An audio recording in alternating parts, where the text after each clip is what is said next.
Good morning, everybody. If we can start. I'm supposed to go through the program, but as far as I know, the program is we will have a welcome from Mr. Roy.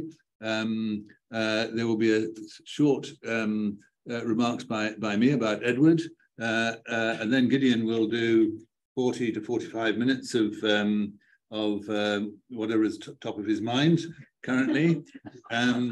And that's really, really very good. It's much better than having a sort of prepared thing, which will be out of date by the time you deliver it. And then we'll have questions and answers. And I hope it'll be better than my failures last night to allow any time whatsoever for questions. So Gideon is even going to possibly shorten from 45 to 40 minutes, so to allow more time for questions. And we've got until 11:30. And so, next item on the agenda. Yes, is you, sir. Thank you. 12:30, yeah. 11:30. Oh, sorry. 12:30. Sorry, I'm still on the Western Central European time, and in fact, I almost came here an hour early because my diary I'd forgotten to put London in the time zone. Anyway. Okay. Well, good morning, everyone, and I'm Rathin Roy. I'm Managing Director here at ODI. And it is with genuine pleasure, which you'll know in a minute, that I'm welcome you all to ODI for this very important event. Initially, this was my colleague, Sara Pantoliano, was going to do this. She has to travel, and I was traveling tonight. So she said, can you do this? And I was a bit puzzled. I said, why does the British Association of Civil Servants want to have a meeting at ODI? I mean, Then I met Frederick. And I knew him because I've myself worked for 15 years in UNDP. So I'm a member of the UN family. So I was absolutely delighted to hear that the British Association of Former UN Civil Servants, not just former civil servants, was going to convene here at ODI. We have a long relationship with the UN system. On the humanitarian side, of course, it is inevitably the case that a number of former resident coordinators and humanitarian experts come to the UN. We are working closely with the UN DESA and with the ECOSOC on trying to shape an alternative economic agenda for the UN. We have a lot of work we do with UNDP and all the funds and programs, but particularly UNDP. Many of the central organizations like the ILO and a number of our ODI fellows. We have a very vibrant ODI fellowship program which celebrates 60 years this year, have gone on to very illustrious careers within the UN system in the fields, in the funds and programs, in the field, at headquarters, across the panoply of work that happens in the UN family. So on behalf of all my colleagues and on my personal behalf, as one of you, I'd like to extend a very warm welcome to you to ODI. Like you, I'm looking forward to what Gideon has to say. So I will not stand between him and us. Over to you, Mr. Prendergast. Thank you very much. I hope you're a member of BAFMX, and if you're not, we shall, as well as our warm thanks, very warm and sincere thanks to ODI, we shall send you a personal application form. And I assure you that the membership fee is very reasonable. I'm looking at your eyes. Largely because our membership is too stingy to put it up to a more realistic level. And we also need to reduce our average age. I think that without being rude about myself and others, someone of your age would reduce the average age quite significantly. Thank you. That's probably the last time anyone's going to say that to me in my life. So I appreciate and treasure that. Ah, yes. Well, BAFMX is a very special organization. I don't want to say a lot about Edward because I already said it in a note I did for BAFMX and for the diary. But I did just want to say that he was a wonderful colleague, a wonderful person, and a wonderful colleague, and greatly missed by all of us. He was an unusual combination because he was brilliantly clever and also quite modest. I mean, an awful lot of brilliantly clever people are not very modest. And he was also open to ideas constantly. And again, a lot of people in their 40s or 50s get kind of stuck in their ways intellectually. And he and I interacted more over major speeches by the Secretary General than anything else. We didn't always agree. I think he was more pragmatic and, as director of communications, more aware of the general environment and particularly the American environment in which we operated. And I was more rigid in the sense of thinking that if the Secretary General wouldn't stand up for the Charter and the Charter principles and the international rule of law, then who would? But in the end, we always came to a very good compromise. And many of these drafts went through 15 or 20 drafts, and occasionally they went through in one day. So I remember that just after 9/11, the Secretary General had to make a big speech at the UN General Assembly to open it, and there was a problem over the speech. What was he going to say? And so I was called up to a meeting between Kofi and Edward and me, just the three of us. And on the way up, I thought about a Robert Frost poem, The Road Less Taken. And I said to Kofi, maybe the theme might be that we have come to a fork in the road. And Edward said, bingo. Kofi said, bingo. And Kofi said, Edward, you go and write it, because I'm delivering it tomorrow. And that was it. And I don't think we ever had hard words, even when we had differences of emphasis. We were all aiming in the same direction. And as I say, I think Edward is a huge loss to Britain and to humanity, and also to distinguished organisations, not just Baffin's, but also All Souls in Oxford. And with those few words, I will, and deep emotion when thinking about Edward, I will hand over the floor to Gideon. Thanks.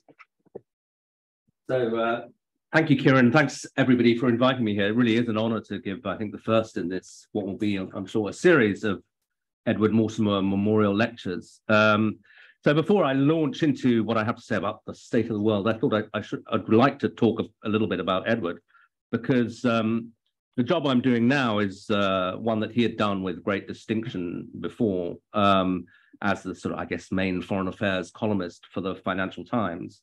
I think he left some 8 years before I joined, so we never overlapped, but obviously he was still kind of a presence in the building, because everybody remembered him. He was held up as the person who'd really done the job best. And so I was a little bit anxious when I first met him, because he had this reputation, a reputation which, both for intellect and for kind of moral integrity and range, there was obviously the Fellowship of All Souls, but also I was aware that as somebody who wrote mainly about the sort of the stuff that was on the front pages, the big power conflicts, etc., that Edward had a range that anybody would struggle to match, that he was an expert on France, on North Africa, on the Islamic world, somebody who championed various causes of minorities, the Roma, the Palestinians. He knew an enormous amount. And also, I was slightly uncomfortably aware that, unusually for journalists who are certainly fit the pattern, comfortable in the role of observers and not really having to get involved and we're better at describing problems than fixing them, that Edward had the kind of moral courage to say, okay, he was going to leave his comfortable berth at the Financial Times and go off and try and fix things and get engaged in the real world. And so for all those reasons, when we first met, which was actually at the UN, I was slightly anxious, but that lasted about 5 minutes, because Edward was so friendly, so ungrand, so willing to engage in conversation and ideas, that he immediately became both a very valued source, but also a friend. He was not somebody who ever kind of stood on his dignity, although, as Kieran was saying, he had plenty he could have been grand about, but that was just not his style. And that too increased my admiration for him. You could read about the person on paper, but meeting them, there are some people who are immediately kind of warm and engaging, and others who you're a little put off when you actually meet them. But Edward was certainly in the first category. He was really a great man. So it's a sort of a particular honor to be speaking at this lecture. And the world I'm describing is, I think, one that might have slightly dismayed Edward. I mean, he was, one of his qualities was that he was not somebody who would ever give up and sort of shrug his shoulders. He would always get engaged and try and fix things. But I think that we are obviously in a particularly fraught moment for the international system, and actually probably for the values that the UN tries to promote, which are full international cooperation, because we're sliding, I've called it, is the world sliding into conflict. And that may sound a bit melodramatic, but certainly the conversations that I have all the time trying to write about international affairs, that is the feeling that we have. I mean, we have already obviously slid into conflict with the start of the Russia-Ukraine war, the largest land conflict in Europe since the Second World War. And now we also have the looming prospect of US-China conflict, and with the global implications that'll have. So what I thought I'd do in the sort of 35 minutes or so is talk first of all actually about that, about US-China and what's driving that, then a little bit about the Russia conflict, something about the wider implications for the rest of us in the world, a little bit about the UN, and then be happy to take some questions. Now, it might seem a bit paradoxical to start with US-China rather than with Russia, because obviously it's Ukraine where the war is currently raging, extraordinary casualty figures. I don't know whether anybody really knows, but people say that the Russians alone have lost 200,000 people either killed or wounded in this war, which is, I think, 4 or 5 times what they lost in Afghanistan over a much, much longer period. And of course, very heavy casualties on the Ukrainian side as well. But despite that, it was very striking when I was in Washington just recently that how focused the Americans are, even more than on Russia, on China. And that is, I think, because they have decided in that sort of almost on a bipartisan basis that China is out to displace them as the world's leading power, that China is a much more serious long-term rival than Russia, and that they need to face this down. And the mood is pretty bellicose. You'll have seen quotes from various generals in the newspapers that occasionally slip out. I think one of them, Air Force commander, said, "My feeling is," this was in a memo to his colleagues, "that we will be at war within the year, I think 2025, I think he said." There have been statements before Congress by, I think, the former head of the Pacific Command that war is quite likely in the coming years. If you talk to people off the record, you get some of that as well, actually, from quite senior people. But one way of putting it was I met somebody who runs a China team at the State Department, and I'd initially shied away from asking people, is there going to be a war with China? Because it seemed such a direct question that it was almost crass. But people were talking about it so much that I asked this guy, what did he think? And he said, "Oh, I don't have the majority opinion in this town." And I said, "Well, what is the majority opinion?" He said that there'll be a war. And it does seem extraordinary that we are seriously talking about 2 nuclear powers having a conflict. But that does seem to be the tone. Now, of course, the Americans argue that what's happened is that China has changed significantly over the last decade, that they have abandoned an approach to the world which essentially attempted to grow within the current system, that they are determined to break the current rules-based international order, a phrase the Americans use repeatedly, and that the likeliest place that they will do this is by attacking Taiwan. And the head of the CIA, Bill Burns, has said that Xi Jinping has told his armies to be ready by 2027. Now, he has also added being ready and doing it are quite different things. But the US response to this possibility of an attack on Taiwan has been rather different to their response to the Ukraine war. Because if you remember, before the Ukraine war, Biden said, a couple of times, we're not going to fight the Russians. We're not going to get directly involved. We will support Ukraine, but we will not do something that we never did throughout the Cold War, which was go to war with Russia. However, on Taiwan, he's been rather different. He's said now, I think 4 times, that the US would intervene to defend Taiwan.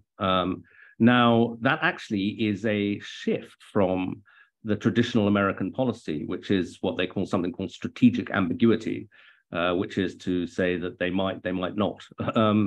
Now, US officials are slightly kind of shifty when you ask, have they changed their policy? They keep saying, no, the policy is the same. And then you say, well, why has the president sort of contradicted the policy 4 times? And they reduced saying things like, oh, well, he's a very blunt guy. He's from the Midwest. He doesn't like ambiguity. But I think at a certain point, you have to assume that this is them layering an extra layer of ambiguity, if you like. So having the president say 4 times that they would fight is intended to deter the Chinese from making this move that they're anxious about. However, again, the Americans will say that the whole policy is one of deterrence. The reason I emphasize this is that having spoken to, having had another of these innumerable scary conversations about preparations for war with China, this was actually in Australia, and the allied part of it is an important one I'll come on to in a second. I did say to one of these military planners, this is pretty appalling. And he said, no, the point of what we're doing is to prevent a war, not to go to war. But to prevent the war, what we have to do is be prepared to fight it. It's classic deterrence theory. But as a result, you are having increasingly the US building up its alliance system in the Asia Pacific. As one of the White House people put it to me in a very kind of American phrase, he said, we've been putting a lot of points on the board, by which he meant they have succeeded in bolstering their alliance with the Philippines, which is probably the closest, physically closest to Taiwan. They've regained access to a couple of bases there in the last few months. They've persuaded the Japanese, famously, who have a very pacifistic approach to military matters since the Second World War, to radically increase their defense spending. They have also signed this AUKUS pact with Australia and the UK to provide Australia with nuclear submarines. And really the only point of having those nuclear submarines is that they can get to Taiwan faster. And again, it's very striking to see people going back to these old patterns of thinking, in Australia as well, because until quite recently, the Australians were very much focused on building a cooperative trading relationship with China. But as in the United States, there's been a bipartisan shift to regarding China as a much more threatening place. I can go into that in questions why that is, but they've had an increasingly bad relationship. And now, certainly amongst the security establishment in Australia, there's this sense that if there's a conflict, Australia will be involved, as it was involved in the First World War, and the Second World War, the Vietnam War, the Iraq War. So you have these kind of old, almost cultural alliances coming back together again in a way that should, I think, make people quite anxious. Talking in Tokyo, this was a couple of years ago, to a Japanese policymaker, and he described a summit, I can't remember whether it was APEC or the G20 or something, but I think it was APEC, but they had met in the Pacific and in the Solomon Islands. And he said it was a very peculiar experience for the Japanese to go back there, because they'd fought tremendous battles in the Second World War there.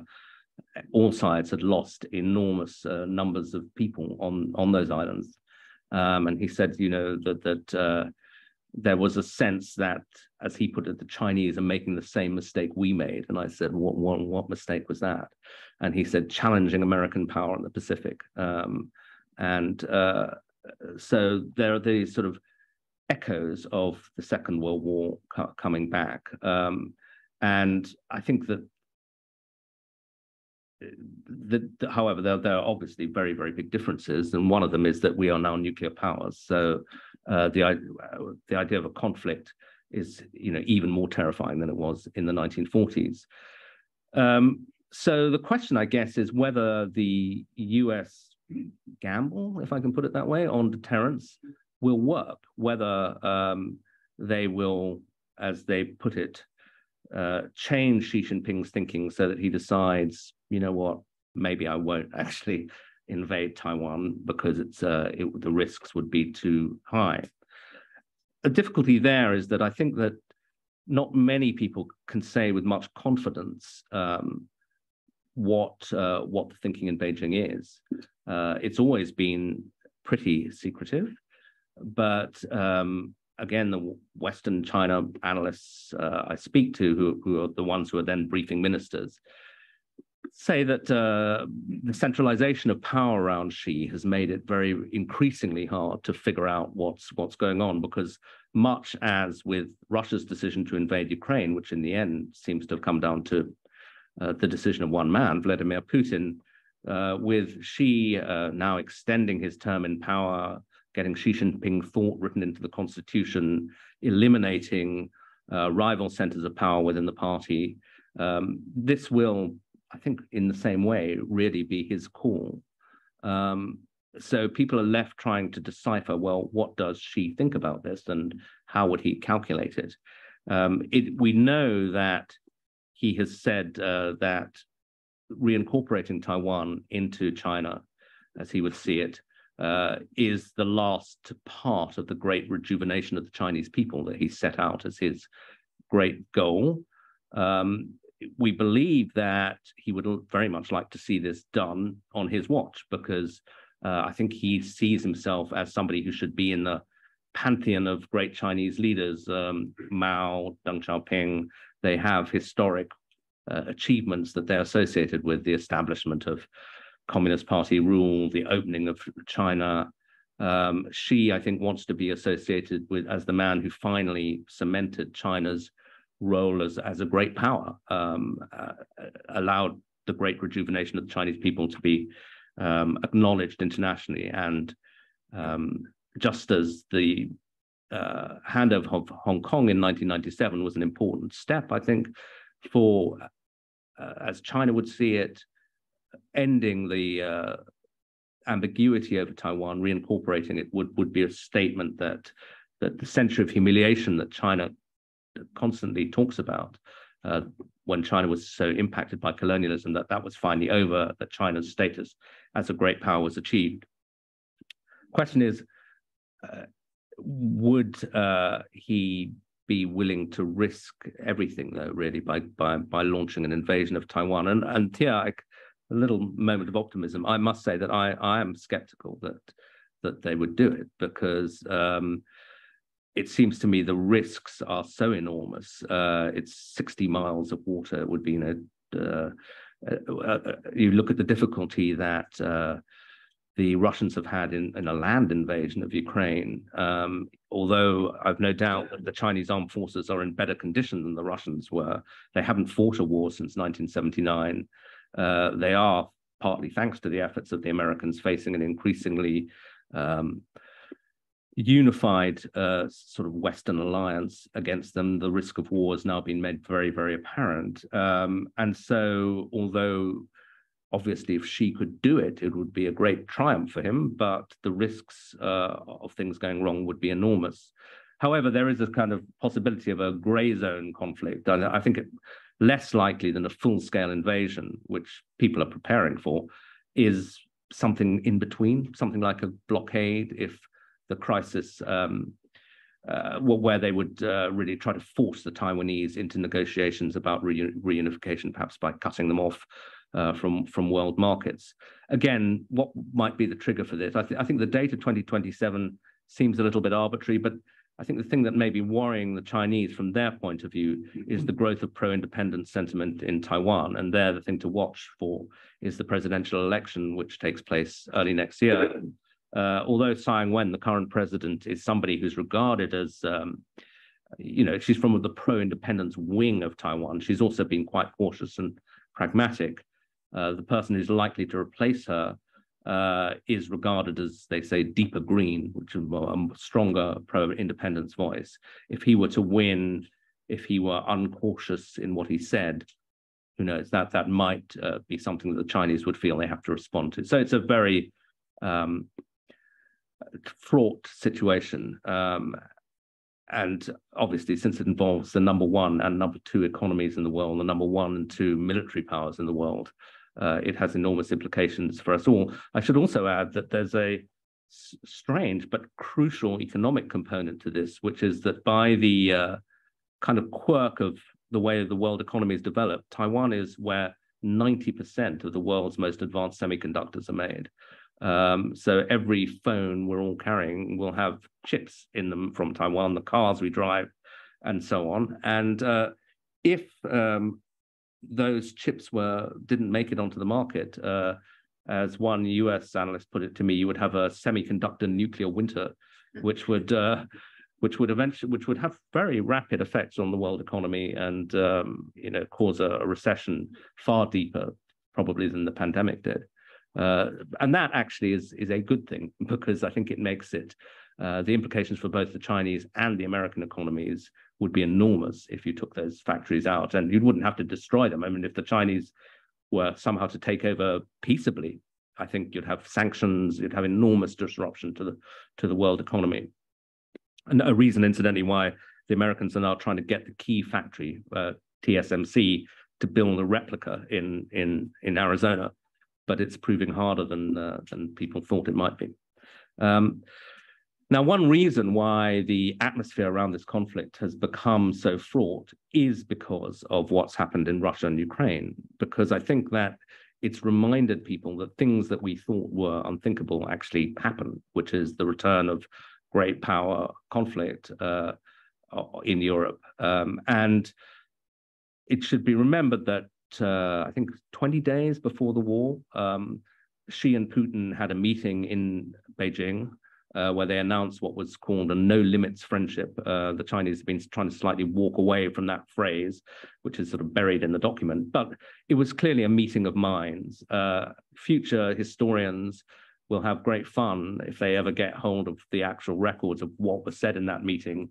Nobody really knows whether Putin told Xi what he was going to do, whether he hinted at it, whether he was given a green light or not. But what we do know is that there was this long statement, which, if you're interested, repays reading of a joint approach to the world from Russia and China, which was underpinned by deep mistrust of the United States, a sense that the current world order is biased against Russia and China, and that was a kind of crucial intellectual and diplomatic background to what then happened 3 weeks later. My personal sense is that the Chinese would probably have been quite pleased if Russia had won very quickly, because it would have fitted the narrative that they prefer, which is that the Western power is in inexorable decline. And remember that this invasion, the Russian invasion, took place just 6 to 8 months after the catastrophic withdrawal from Afghanistan, the chaos of that. And I remember, again, talking to friends working for Biden a week before the Russians attacked.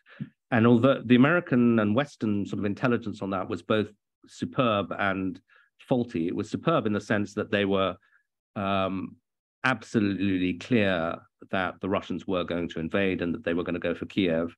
And even the Ukrainians didn't believe that. I remember there was a strange meeting at the Munich Security Conference the weekend before the invasion. And the spooks who had made a sort of policy decision to be out front, which they don't normally do, were saying, this invasion is going to happen and this is what they're going to do. And then meeting the Ukrainians at a dinner that Saturday evening. And the guy who was the head of the economic committee in the parliament said, you've really got to stop talking about this invasion. And I said, well, why? And he said, because it's wrecking our economy. Nobody's going to invest.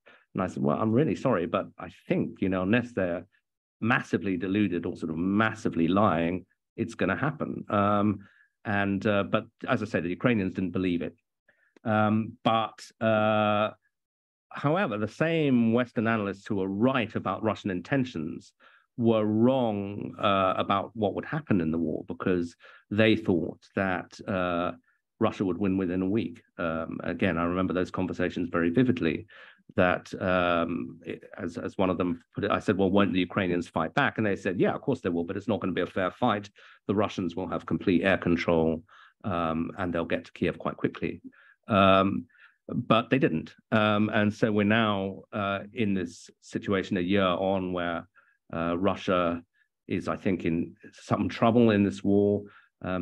Again, we're back, I suppose, to the period that we had in the Cold War of analyzing parades outside the Kremlin, but trying to analyze that parade yesterday, the one tank didn't strike from the 1940s, wasn't terribly impressive. And so it does tend to make one think that they, either it's a direct reflection of the losses of men and equipment, or an anxiety to get it all over with very quickly because they were worried about security. Anyway, it was not the ringing demonstration of Russian confidence that Putin might have wanted. And I think all of that may be making the Chinese begin to rethink their interests in this. Again, because it's not a very communicative society at the moment. And just a footnote, I should say that that hasn't always been the case. I mean, I remember going to Beijing maybe 10 years ago, before Xi came in. It was never a liberal society, but people did speak more openly. You could go out for dinner with people and they would chat about whether China should become a democracy in a restaurant, and that would never happen now.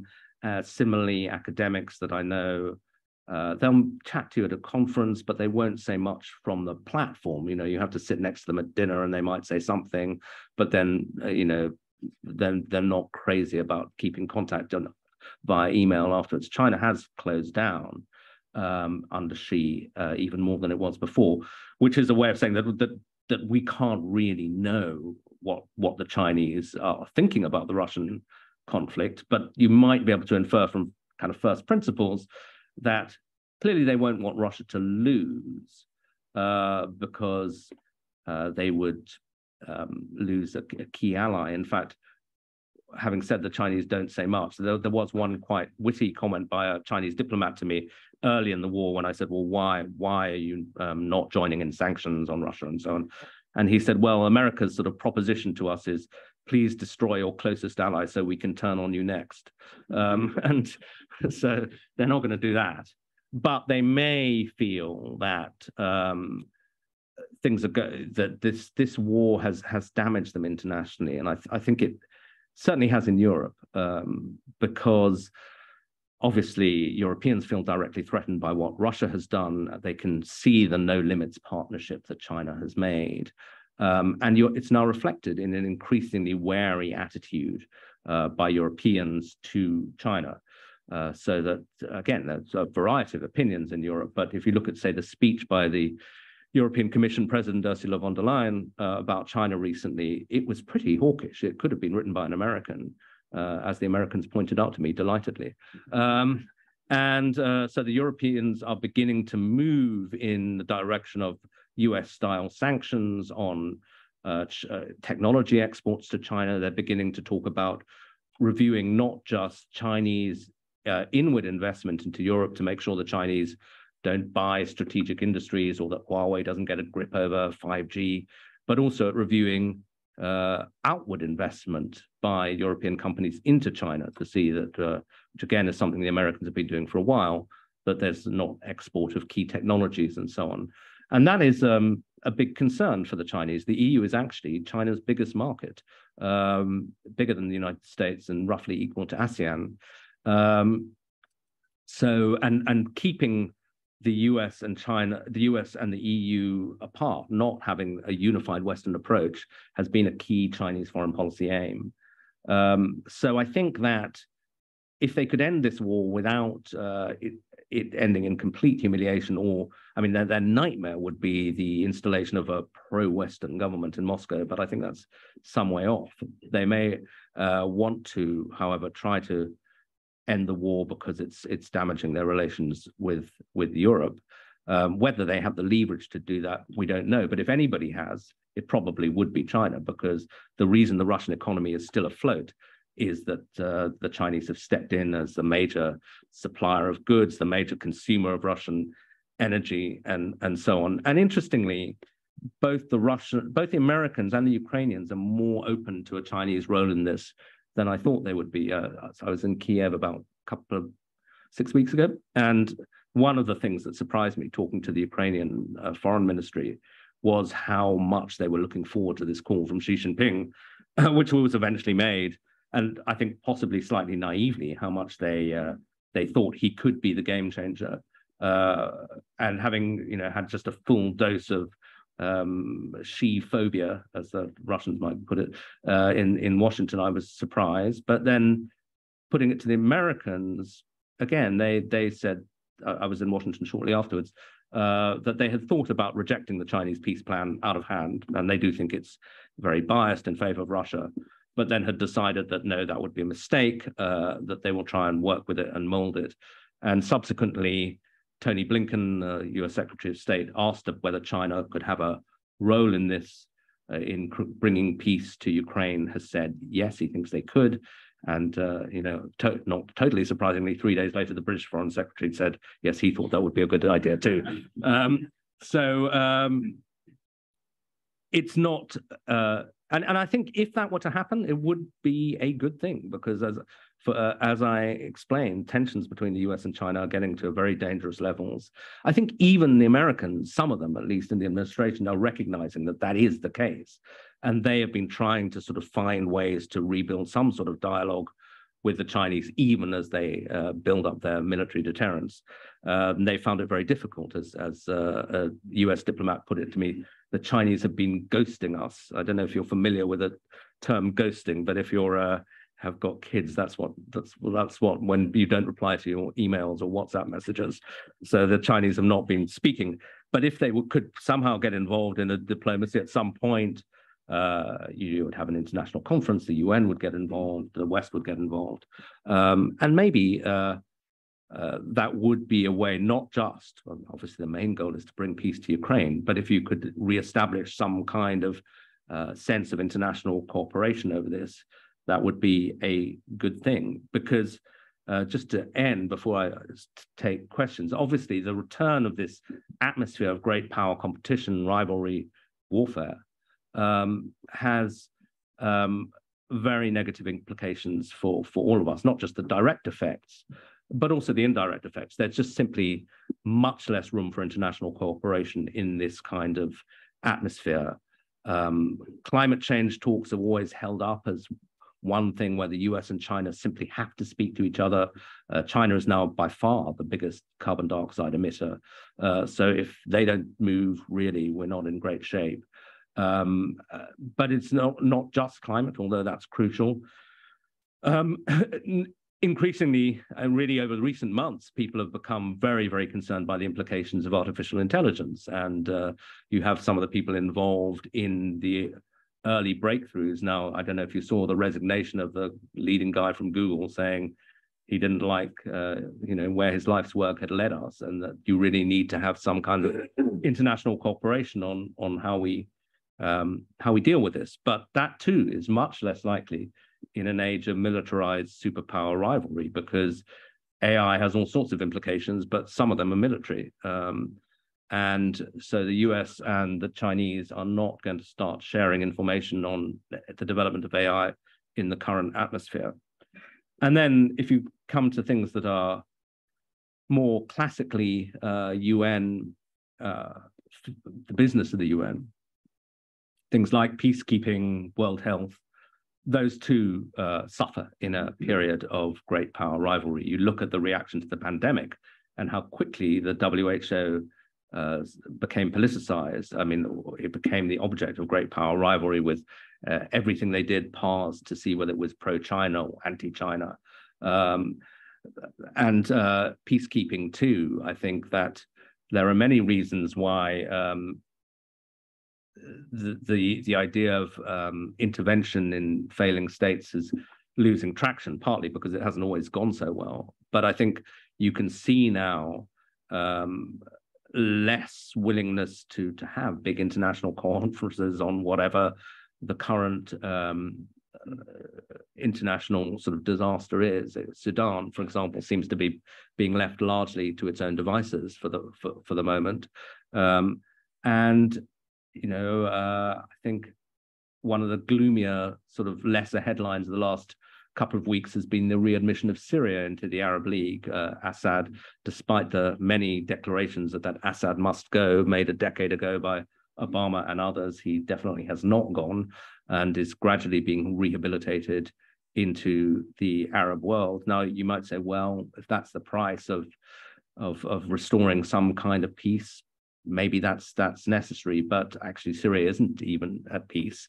There's no real prospect of the millions of refugees in Turkey and elsewhere going back.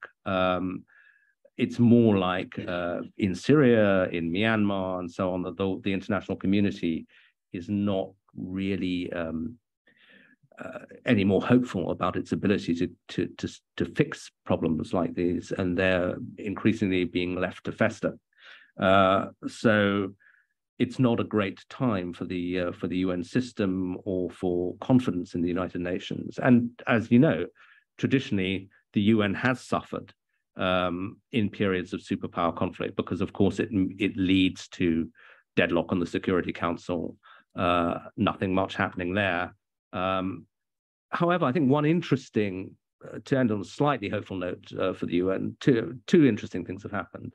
One is the increasing emphasis on the United Nations General Assembly, at least as a barometer of world opinion, so that people are looking very, very carefully at who is voting in which direction in the UNGA, counting up that as a sort of really the best indication of where countries stand on Ukraine.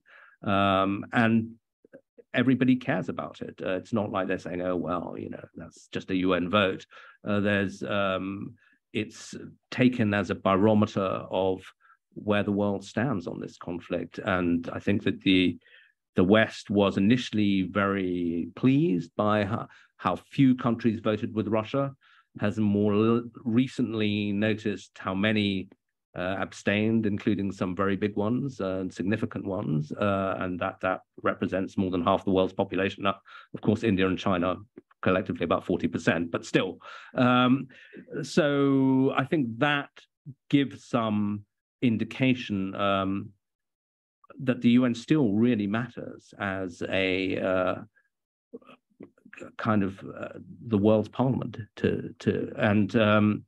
and people still pay attention to it. I think also you've seen a subtle shift in the American attitude to the United Nations. I think that the Trump people, not totally surprisingly, given who they were, held it in contempt. But I think that they began to realize towards the end of their period that they had made a mistake because they had neglected to try to get candidates that they liked into key positions in the various UN agencies, and then sort of woke up after about 6 or 7 years and said, oh my God, there are Chinese people running all these agencies and they're actually quite important. And so the West has now tried to refocus. Now, that is partly a result of this superpower rivalry, which I said is not helpful to the UN. But if it leads, it is a sort of backhanded compliment to the UN that the US, or the right in the US, which had been inclined to write this off as a kind of useless institution, why should we pay any attention, has woken up to the fact that actually it really matters. And that when there's a pandemic, if the WHO is in good shape, who's running the WHO matters. And that there's all sorts of other UN agencies that don't get much attention, but are actually very, very important to not just to ordering the world, but if you wanted to see it from a narrow American perspective, if America wants to achieve its goals, it's got to usually work through the United Nations.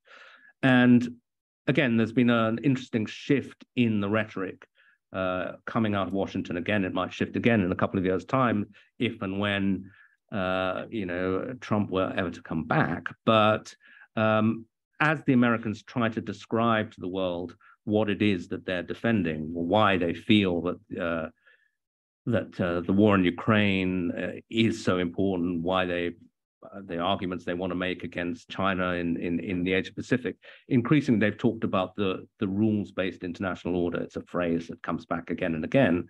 And when you say to them, well, what is that rules-based international order? The UN is right at the center of it. They will say it's the agreements that were set up after 1945, the world order based around the United Nations.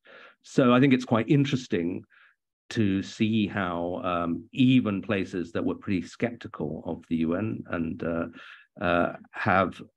even at a time when the United Nations itself has not been able to solve the Ukraine war or really get meaningfully involved in trying to ease things between the US and China. Nonetheless, I think all sides still recognize the centrality of the UN to the world order that we have and that they all claim to be wanting to defend. So I'll leave it there for now, but I'll be happy to take some questions. Thanks.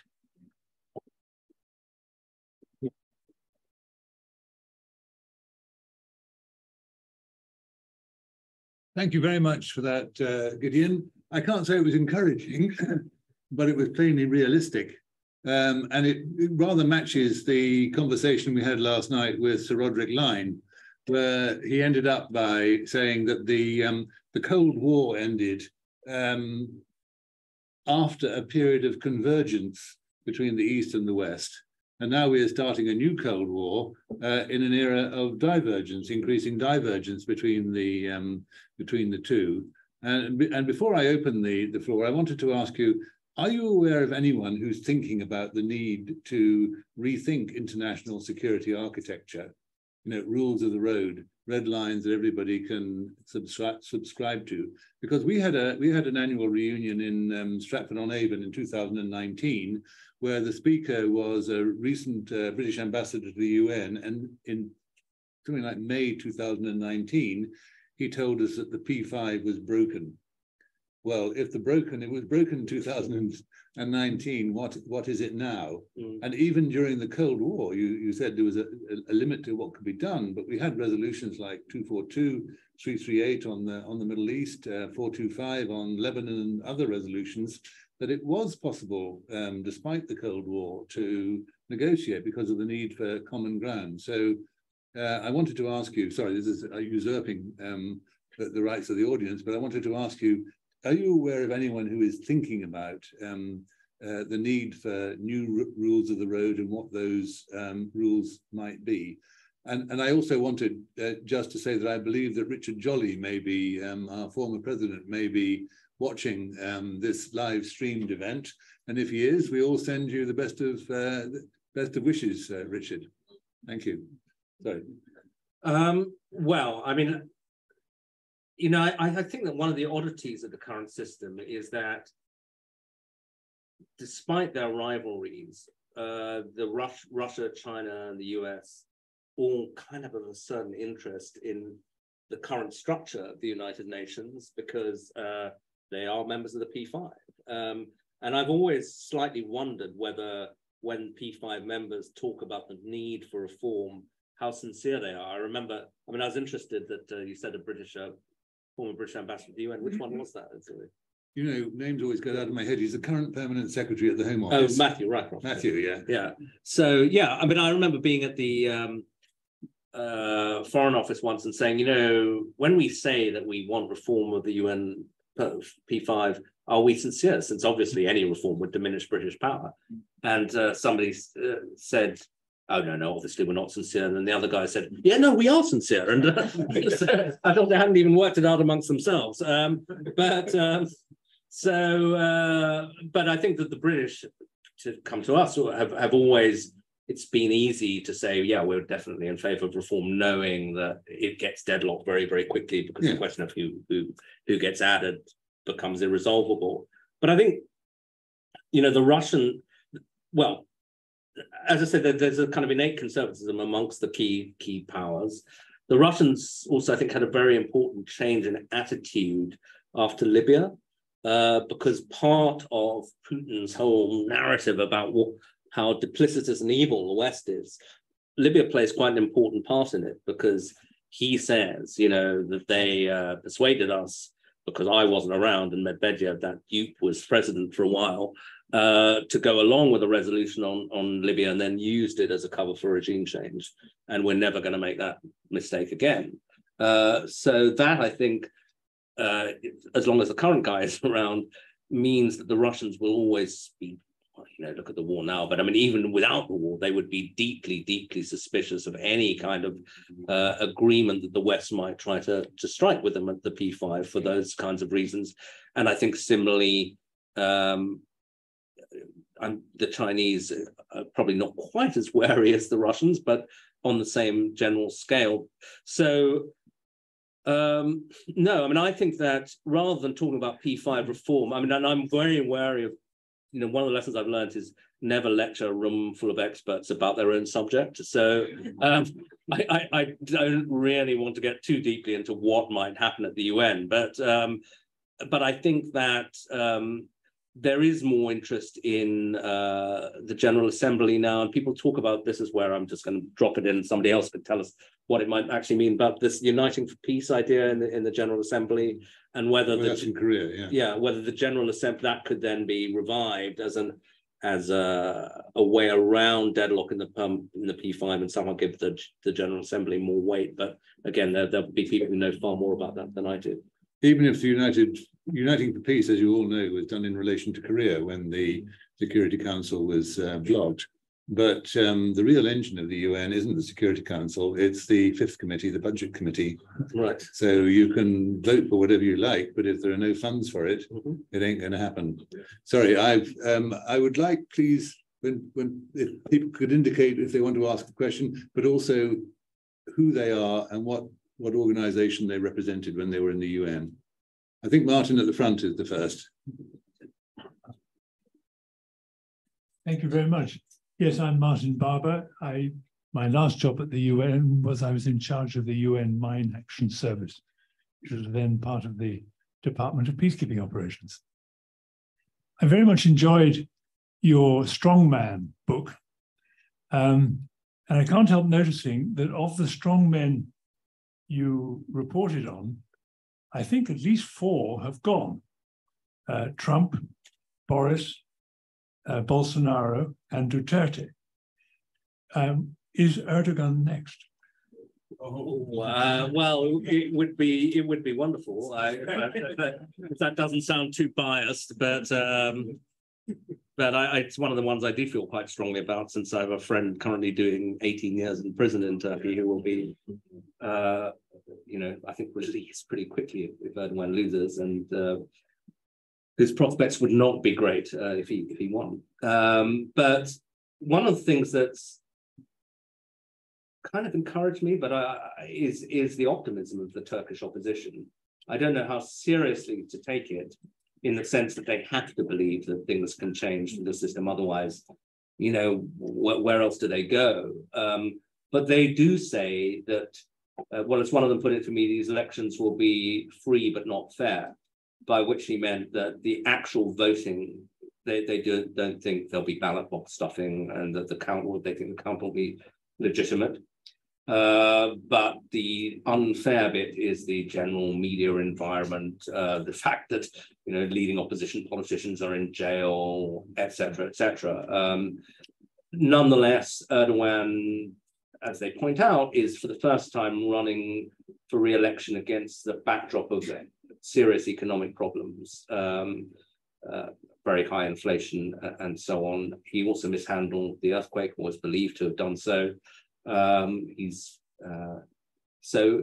the opposition have united, albeit around a not terribly charismatic candidate, but maybe that doesn't matter. So they think they've got a shot, and they look at the Istanbul mayoral election, where that's Erdogan's city, and the opposition won there, forced them to redo the election, and they won again. So they think they've got a good chance. My obvious question about that is, okay, but would Erdogan accept it? We got the precedents of Trump and Bolsonaro, both of whom refused to accept defeat. And I think Trump, that's one of the many disservices Trump did to the world, was to demonstrate that, if the president of the United States won't accept a defeat in an election, well, why should you? And so my personal feeling it's everything I know about Erdogan is that he won't go quietly.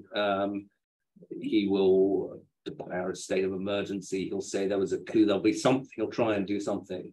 So I'm not totally optimistic, but again, my Turkish friends say yes, if it's 1 or 2%, he might be able to do something like that. But that if he loses by 4 or 5%, that it'll be harder and that he will go. I really hope they're right. Is all I can say.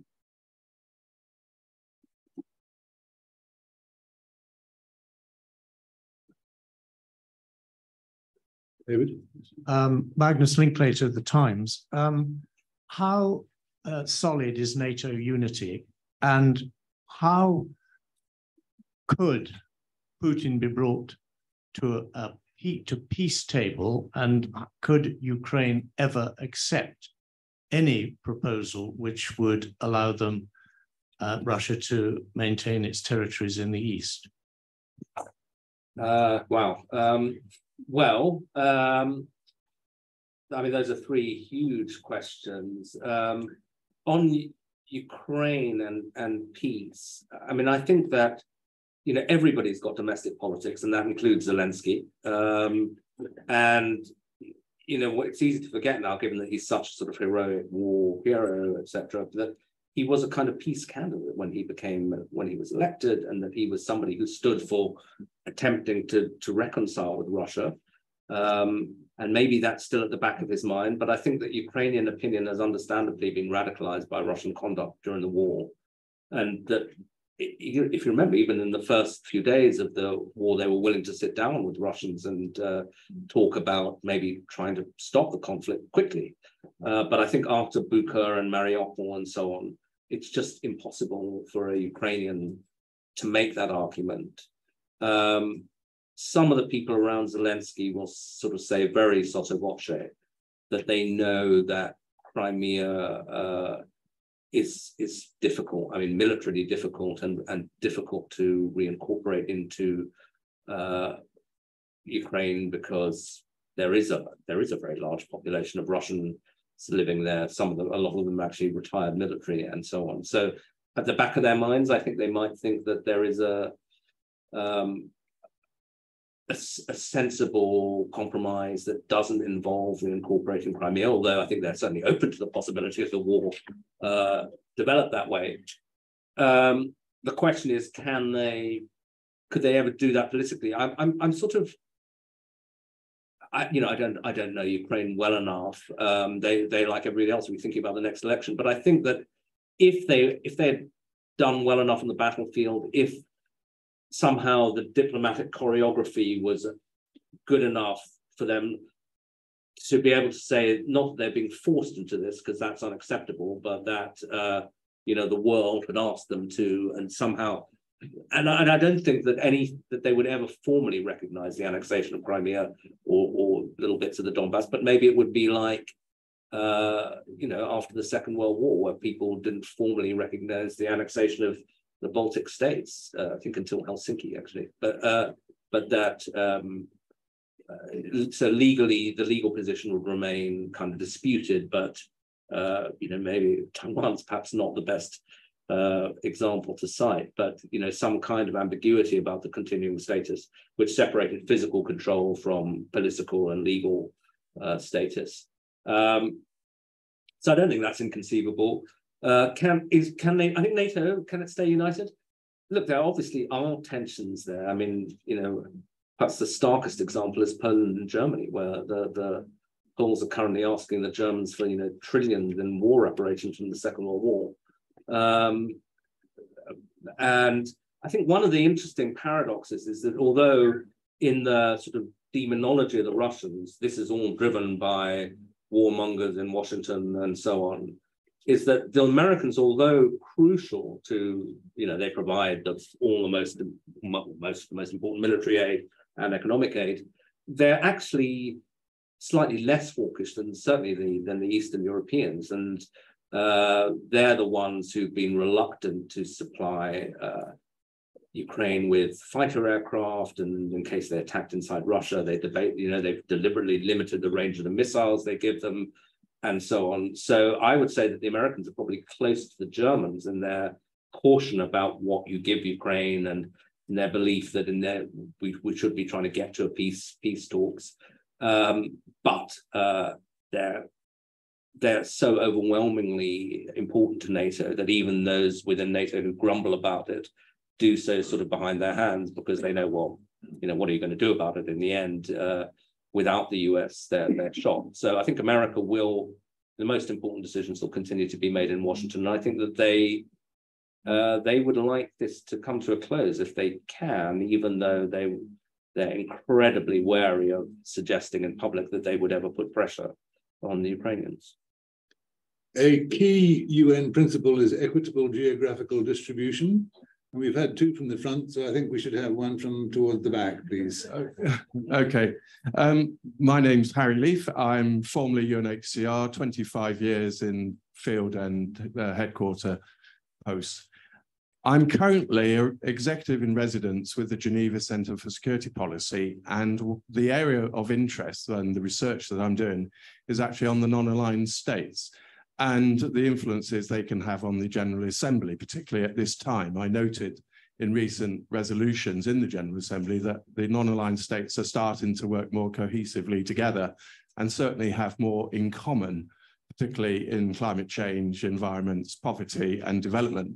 I was wondering whether you've seen this in your work and whether you've had discussions with various diplomats and with various agencies to see if the non-aligned actually, if they get their act together, could become quite a force within the General Assembly, particularly in relation to the recent events, considering that they are 120 members, 119 card-carrying voting members, and if there is a possibility for the non-aligned actually to become quite useful in the foreseeable future. Yeah, well, I think this is an example of where you probably know more about it than I do. So I might ask you.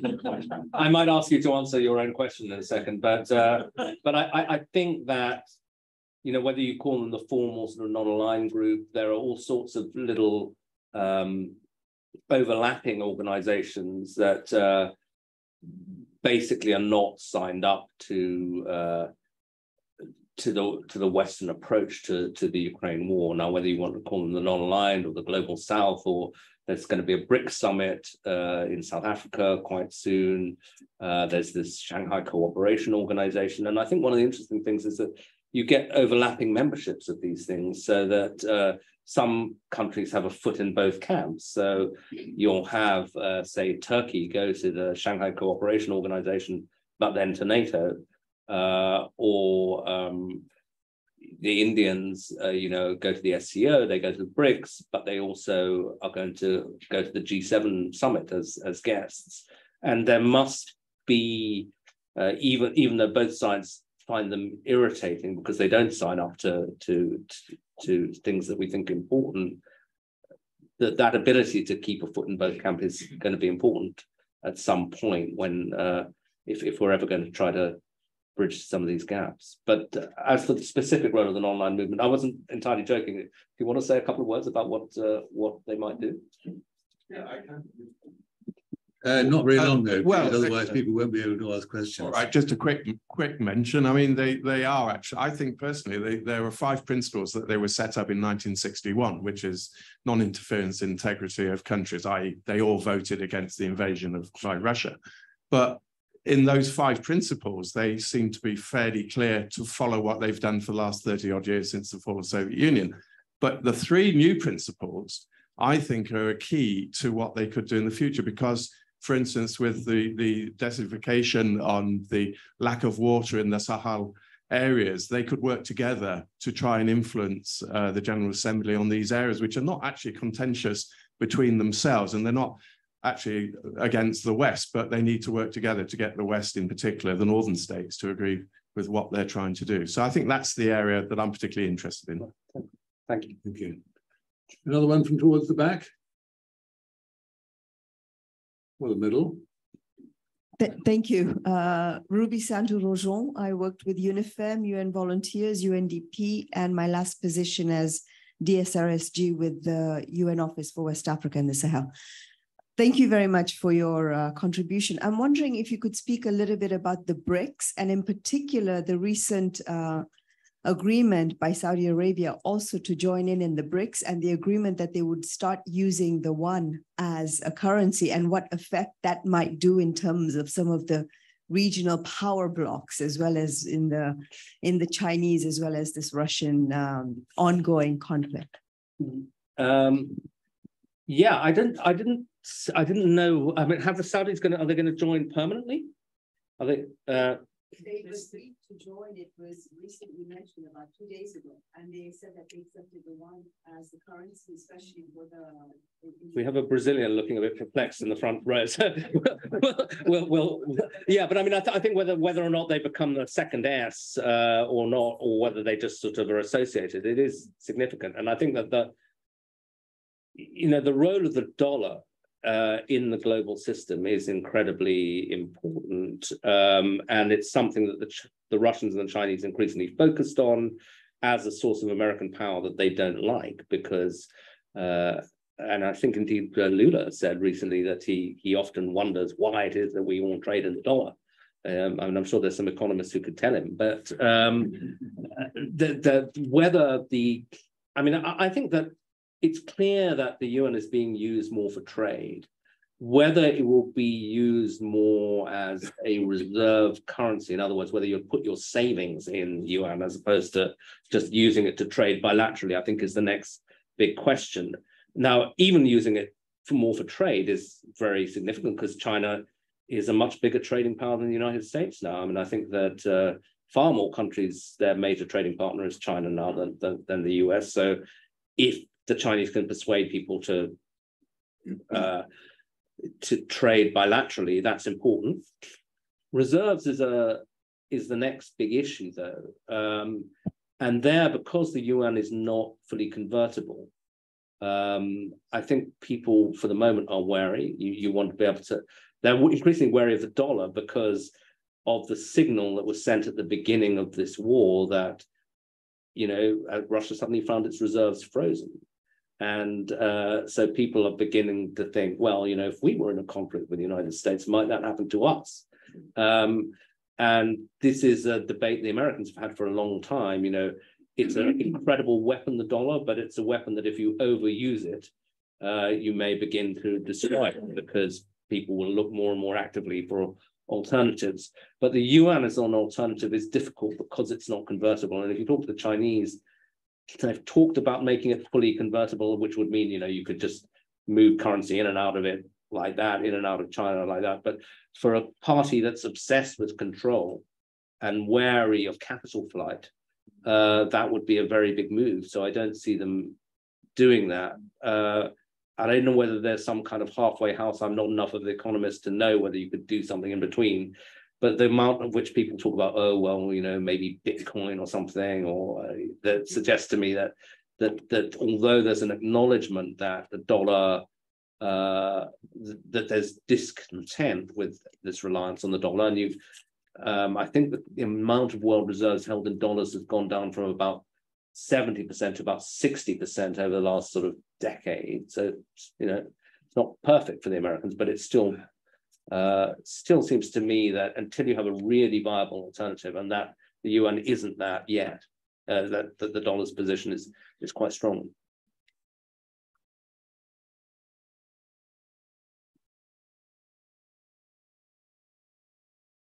Thank you. My name is Gary Lewis. I'm a 35-year veteran of the UN, mainly at field level, including a stint as the UN resident coordinator in the Islamic Republic of Iran.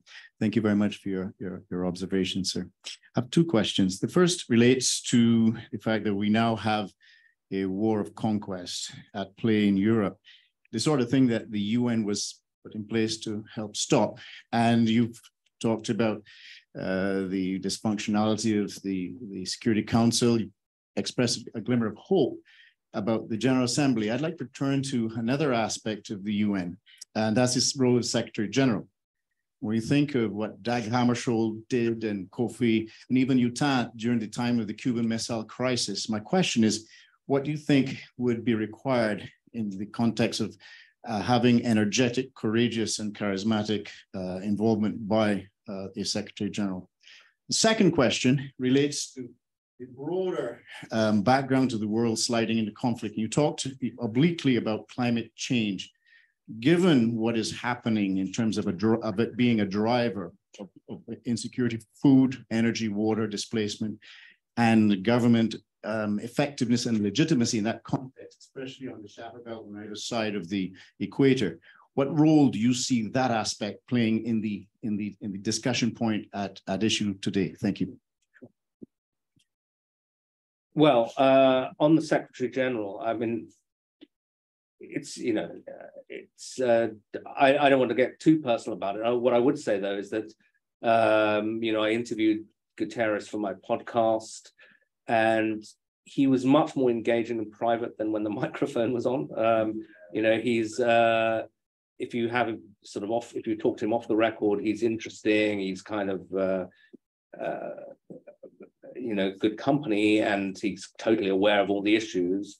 But I don't think he's the most gifted communicator for whatever reason. And I think that in these moments when the Security Council is deadlocked, you know, the UN Secretary General, well, he needs a couple of skills. One is the ability to work behind the scenes, but the second is the ability to use the platform as a kind of moral figure, as a kind of spokesman for the world. I think Guterres is pretty invisible. I mean, people knew who Kofi Annan was. And even though, you know, he got enormous amounts of flack during the Iraq War, he was on the news all the time. You just don't see Guterres.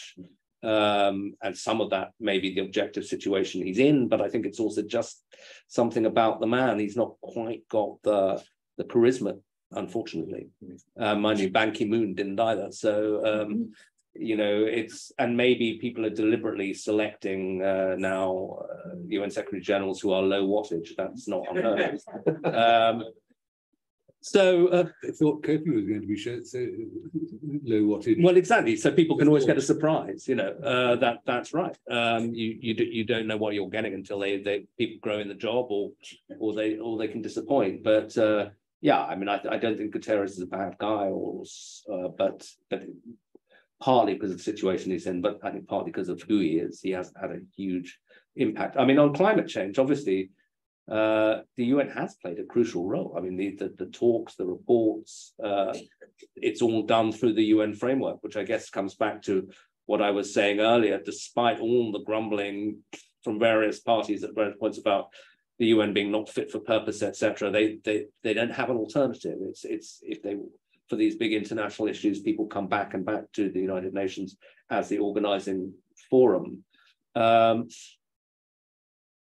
Climate change, I mean, it's frustrating, isn't it? Because I mean, they've made progress, and there are all these international agreements and commitments and net zero pledges, but there always seems to be just a little bit too little, too late. But I think that the UN will be involved not only in the talks, but as you suggest, in managing the fallout increasingly through refugees, because I think increasingly people are now talking about mitigation of climate change as much as trying to stop it.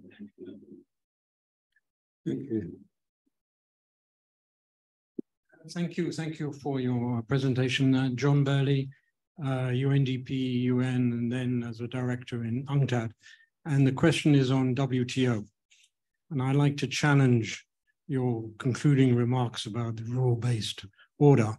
WTO core function, as we know, is to regulate trade disputes. That's essentially what it should be doing.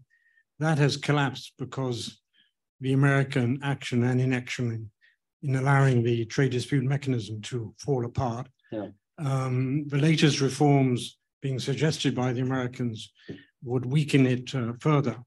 So how do you reconcile the so-called emphasis on a rule-based order with a willingness to allow the institution to regulate international trade, which is a crux of many of these issues, to fall apart? Yeah, no, I agree with you, actually. I mean, I was making this point actually at a dinner in Berlin last Friday, where there were a bunch of Americans talking about the rules-based order. And I did make the point that when they set it up in the 40, or they and others, economics and the GATT at the time, which then becomes the WTO, but also the World Bank, the IMF, some kind of a US role in economic leadership was absolutely fundamental to it. And the continuities between the Trump and Biden administrations on this are quite striking. That, you know, I think it's under Trump that they start blocking the appellate court, but the US certainly hasn't come back to setting that up. And if anything, they're now developing a kind of theoretical defense of protectionism. If you look at Jake Sullivan's speech that he gave last month, it was really talking about trade in very instrumental ways. He said, you know, what is the problem that trade is meant to solve? It's a very strange way of talking about trade. But if you tax them about this, I guess they would have two responses, neither of which are totally satisfactory, but I'll tell you what they are. You probably know them. One is that there's a threat to democracy in the United States, that everything they do is subordinate to not letting Trump win again, that Trump's key constituency is the people who've lost out through globalization, that they, since Clinton, have spent about 20 years unsuccessfully trying to sell the virtues of free trade to the American working class.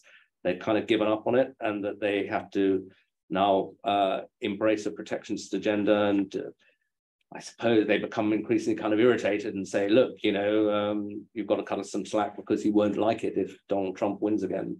It's not a principled argument. I mean, it's not an argument grounded in theory. It's just pure pragmatic politics. But I think within that, they would say that we need a different sort of globalization, one that doesn't involve a race to the bottom.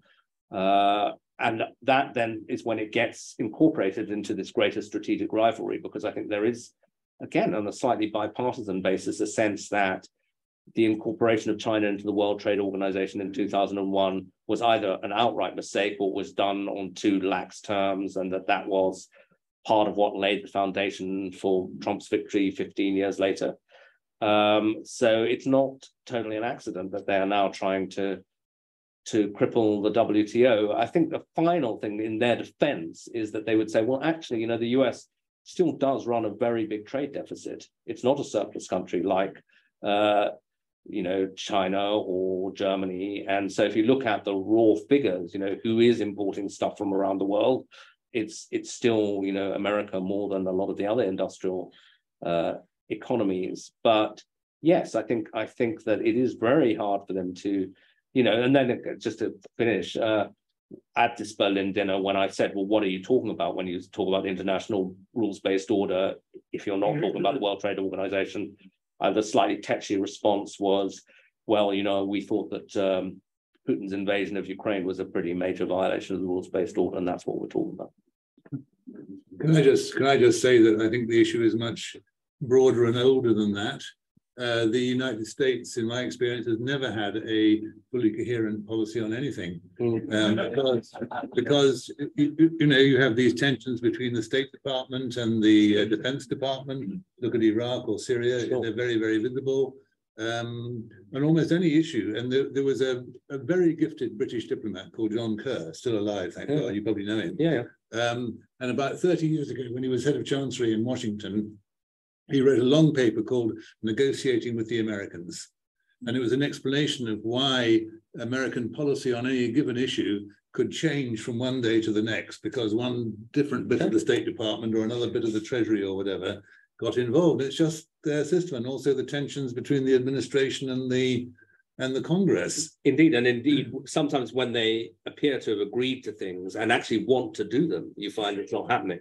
So to give you a concrete example, this AUKUS agreement, which is big geopolitical play, and they've agreed to share all the technology with the Australians. Actually, the Australians are finding that they're not getting the technology that they thought they were going to get, because there are various American regulations, ITAR, etc., that it violates. And it's not as simple as the White House picking up the phone and saying, well, we've agreed, can you now release it? That's not how it works. And some of it's deliberate, isn't it? I mean, you know, the whole US Constitution is based on blocking everybody. Yeah. Yeah, I mean, nobody gets too strong, unlike Mr. Erdogan, where you get to control everything. Well, it's funny you should say that, but there's a funny, I mean, I shouldn't, particularly before a UN audience, quote John Bolton in anything that sounds like an approving way. But there is a funny anecdote in his book where Erdogan is meeting Trump and complaining about some Turkish bankers being sued in New York. And Trump says, oh, don't worry, I'll sort that out. And Bolton said, obviously he couldn't sort that out, but he wanted to demonstrate to Erdogan that he had as much power as Erdogan did, because Erdogan could do that in Turkey. By the way, if you ever want to read a neurotic book, paranoid book, just the title of John Bolton's first memoir, which is called Surrender is Not an Option. Now, whoever thought that surrender was an option for the United States, I'm not sure. Well, it wasn't an option for him because he never joined the army. So I had other priorities. Yeah, exactly. What I used to call a chicken hawk. Who would like to?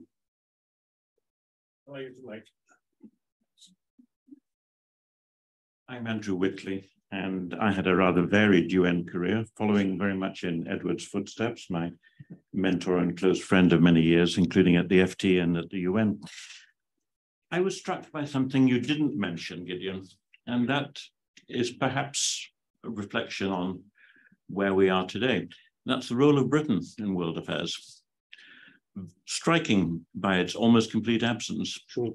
And I'd like to hear your thoughts about why this is the case and what might change. Well, again, I'm sure lots of people have thoughts on that. I mean, I think it's partly a secular thing. I mean, it's, in other words, it's been a long decline of influence since 1945 onwards, based on declining economic power, etc. Plus some big unforced errors, most obviously Brexit. But on the economic, on the sort of general decline in influence, I saw a former head of the spies actually give a rather gloomy speech a few years ago, but I remember it because it was so gloomy. And he said, when I started my career, we could pick up the phone and make things happen in different parts of the world. And now I really can't think where that's the case. Said maybe Brunei. So there was this sense that, things are on the decline. And again, talking to another former head of the Foreign Office, I mentioned kind of young person I know who'd got a job at the Foreign Office, and he said, "Oh, is he going to take it?" And I said, "Yeah, of course he is." Because it was still quite a prestigious thing, but he was almost surprised that anybody would bother. So that was a bit depressing. And I think that within that, though, the Brexit clearly is a big problem, but that the British, because we still had some of the appurtenances of the great power status, the P5, although actually the knowledge within the UK of what a big thing that is really remarkably low. I don't think even most politicians clock that is what we have left of great power status. I mean, as well as the nuclear weapons, which hopefully we don't intend to use. Most politicians are pretty parochial. Maybe that's always been the case, but I have the feeling that there are fewer and fewer who are really interested in the world. They almost learn on the job. I mean, you could see, say, someone like William Hague, who was not really a pretty domestic guy. I think having become Foreign Secretary, done it, he's actually really quite interesting to talk to about world affairs. But that wasn't where he started. He sort of thought after a while, that he retained an interest. But there are other foreign secretaries who just passed through and never retained an interest even afterwards. I think Hague and Miliband are probably the only two I can think of. Maybe Hammond to an extent, who've kind of kept an interest and still have interesting things to say about the world. And then because then I think that there was just a failure to understand that the EU was a magnifier of influence, not a subtraction of influence. And that once we'd lost that, actually the other forms of power that we still had, the relationship with the US would become more, less significant once we were out of the EU rather than more. they're still kind of playing at it around the edges. So AUKUS is an example of that. But again, the Brits are suddenly finding they're a bit frustrated that they hope that that would have other benefits with the Americans, for example, in trade. But there's no sign of a trade agreement with the United States. Again, on Ukraine, I think the British are saying to themselves, with some justice, they've done okay and led opinion. Britain does have all sorts of soft power, the university, science and tech. One doesn't want to say that there's nothing, the language, but it's not used coherently. There's the FT, of course. Yeah, well, obviously that, but I mean, Sergei Lavrov always, when I used to sit next to him in the Security Council, first thing in the morning, first thing he read was the FT. I wonder what he still does. But not a habit he'd want to admit to anyway. Yeah, so right in the third row, our colleague there has been sitting rather patiently, so sitting behind Neil McGregor. Yeah. Thank you. David Wardrop, Westminster United Nations Association. I really want to follow Mr. Whitley's point, leading actually to the media itself. And we're remembering dear Edward Mortimer here. I was not one of those who was at the dinner last night. I was with the rest of the country watching Eurovision.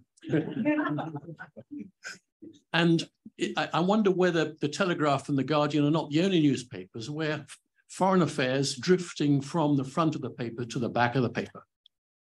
And I wonder whether you think you've got a more difficult job than Edward did in his era, getting this news to the front, because it really follows your answer to Mr. Whitley's point.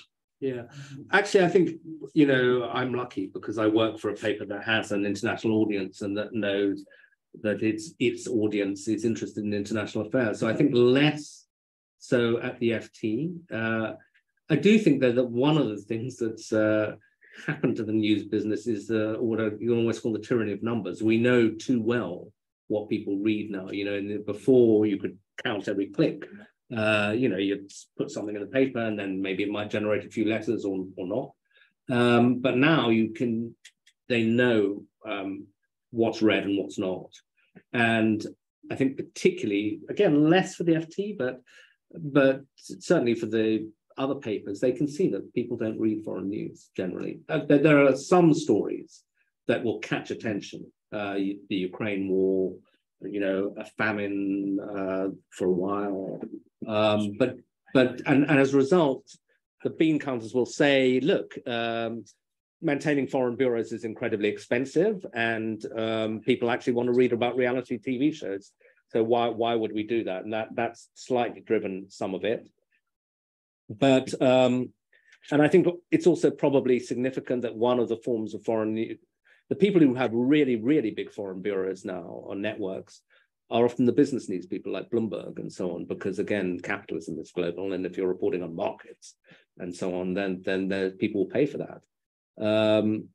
Foreign news, those networks are certainly diminishing. And I think so there are still papers that report intensively on foreign news. I'd like to think we're one of them, The Economist, the New York Times, etc. But even the Times does it through the way that the things that are top of mind in America at any given point. But other papers can no longer afford it. I mean, I remember when I was in Bangkok for the Economist in the early 90s, the LA Times guy lived this incredibly opulent life. I remember he had it in his contract that he flew everywhere first class and so on. And that was all because of classified ads driving. It was a money machine, the Los Angeles Times, and it now, I'd be surprised if it has any staff foreign correspondence. It's just the cash isn't there. So yeah, it's a combination of knowing too much about your audience's lack of interest in foreign affairs and economics. Please, yeah. Because actually the Times has expanded its foreign coverage, and finds that their foreign pages are in fact extremely well read.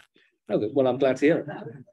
Good. Well, maybe the exception proves the rule. No, it might be the case. I mean, I'll tell you one thing that I think also the internationalization of the internet may push against that, in that you may not have an audience at home in it, but as long as you're on the net, then you can find that, you know, there are a lot of Sudanese who will read the story on Sudan, even if people in Britain don't. Well, I think we've got time for one last question, and a colleague in the third row. Yeah. Thank you. Salam Masood, I was with the Office of the High Commission of Human Rights and OCHA, mostly in the Sahel, Sudan, and a bit in Southeast Asia. And I want to revisit the two issues that were addressed a couple of years ago about the security structure, the reforming it if there was a problem, and of course the non-aligned that were mentioned before. And just sort of remember there was a herd of elephants in the Assembly General Main Hall at one point, a stampede, when they realized that many countries, especially African states, did not vote as they were expected to do. And basically, there was outrage at one point. Why did they not support, why did they not vote against Russia in this thing? And then it came out afterwards, beyond the outrage, that many of those states were actually miffed by being taken for granted, and say, what has the West done better than Russia has for us? In fact, Russia has done more for us than the West in that sense. So in which way? Then what is the West? What is the Western doctrine? And why should it be followed? Was basically the main thing. So the question is then, and I think Andrew mentioned Britain, but we can see the example of what Britain has done with the foreign development aid, for instance, and that's a case in point in that sense. Would then the Western countries, the Western member states of the United Nations, revise their own attitudes and their own outlook towards these other countries which think that Russia is better for them? And sorry, just to finish, recently I've worked for the European Union, in fact, in the Sahel, and I saw what that actually, how far that can go. Basically, the European Union was there to serve its own purposes, and it is felt by many of the states in the Sahel that Europe and the West is not doing anything for them. They just come there to as self-serving partners, not help. Thank you. Well, I mean, I think that it's true that there's now increasing kind of focus on the latest term is the global South, and a sense, kind of an assessment about, well, why have they not shared our view of the Ukraine crisis and what can we do about that? I think that debate's kind of at the beginning there, and it's such a large group of countries that that I don't think people have a very coherent, sense of, well, there's a single thing we could do to fix it. I think that they would probably dispute that. Well, if the EU is out there to sort of serve its own interests, I don't think it's unique in that respect. I mean, I don't think that the Russians or the Chinese are massively altruistic in the way that the Europeans aren't. But I think that's what you can say is that even countries that have been pretty active in the Sahel, I mean, I'm thinking the French have found, say, in places like Mali, that it just hasn't worked for them, and they've pulled out. And now the Wagner Group seem to be moving in some of these areas. I mean, I suspect that the countries that have, well, the countries or perhaps the governments that have welcomed in the Wagner Group may live to regret that. But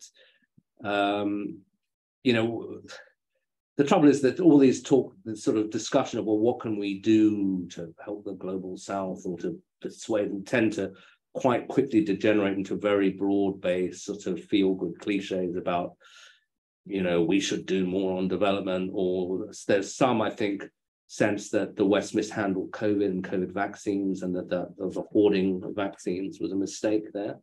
Whether they would respond differently faced with the next pandemic, I'm not sure, though, because the political pressures to get your population vaccinated first are big.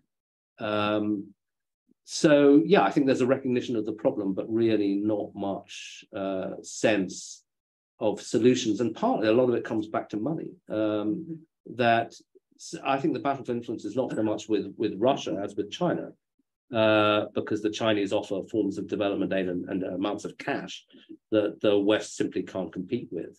now. And, you know, again, it's an anecdote, but I remember taking part in a discussion with a bunch of Americans and the then president of Colombia, who was a guy, Duque, I think, who was very pro-US, you know, that's why he was on a platform in Washington. But then at some point, somebody said to him, yeah, but why are you letting the Chinese build the metro in Bogota? And he said, because they made us the best offer. Well, you know, I'm president of Colombia. What do you expect me to do? And I think that in microcosm is happening all over the world. You know, again, talking to some of the Americans about Indonesia, they said, look, the Chinese can just throw around money in a way that we just can't. And they had again, when they were panicking about some of this, they had an ASEAN summit in Washington, but some of the Southeast Asians said the amount of money the US offered was kind of almost an insult. You know, was equivalent to a couple of big Chinese investments. So I think resources are a really big issue. Anyway, there's nothing. Finish on that. Yeah. Sorry, yeah, no, it's just that I'm now trying to speak from the point of view of those who did not vote with the rest of things. The main thing is that you say they don't have that much money, but what they say is that you find that much money and equipment and political commitment with Ukraine, but never for Africa or Syria, for instance. Thank you. Yeah, there's probably something in that. I guess the Europeans would say, well, Ukraine's a direct threat to us. I think my sense was there was a big feeling that Ukraine was a white man's war. Sure. That where was the noise when Gaza was destroyed by the Israelis a couple of times, or where cities in Syria were destroyed by the Russians. It's only when it's close to home that we seem to care. Now, I would say that with foreign policy, there is nothing wrong with interest, self-interest. I mean, foreign policy is supposed to be about the promotion of one's national interest, but it should be an enlightened self-interest.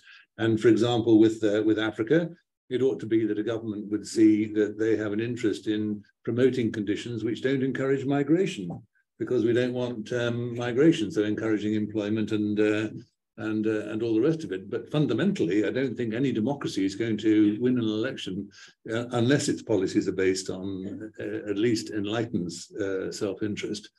I think we've run out of time, unfortunately. I would like to thank Gideon very much for giving of his so generously. I think it's been a great pleasure for all of us, and we've learned a lot.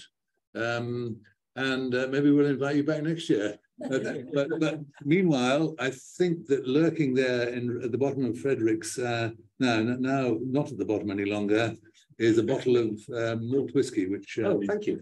And we hope you're not teetotal. No.